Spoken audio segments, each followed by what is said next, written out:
লাভ দিছে ভাই, অনেক ধন্যবাদ। লাইক করেন, চ্যানেলটা সাবস্ক্রাইব করেন। ডিসপ্লের মধ্যে ডাবল টাচ করলেই সাবস্ক্রাইব হয়ে যাব, ডাবল টাচ করলেই সাবস্ক্রাইব হয়ে যাব। শুধু ডাবল টাচ করবেন, শুধু ডাবল টাচ করবেন, তাই সাবস্ক্রাইব হয়ে যাব। আর কোনো চিন্তা নেই, শুধু ডিসপ্লের মধ্যে ডাবল টাচ করবেন। দেখুন কিভাবে সাবস্ক্রাইব হয়, একবার চেষ্টা করে দেখুন।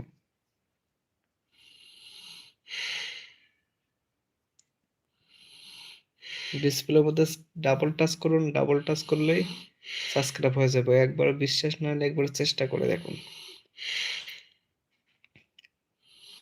ডাবল টাচ করলে ডিসপ্লের মধ্যে লাইক কমেন্ট সব হয়ে যাব। ডিসপ্লের মধ্যে ডাবল টাচ করেন, দেখবেন বলে লাইক হয়ে গেছে। শুধু ডাবল টাচ করেন, লাইক হয়ে গেছে, সাবস্ক্রাইব হয়ে গেছে। যদি না হয় দেখেন, ট্রাই করে একবার দেখেন। ডিসপ্লের মধ্যে ডাবল টাচ করবেন, ডাবল টাচ করলেই সব কিছু সম্ভব। চ্যানেলটা সাবস্ক্রাইব করবেন, শেয়ার করবেন, লাইক করবেন। ভাই ডিসপ্লে ডাবল টাচ করেন, ডাবল টাচ করলেই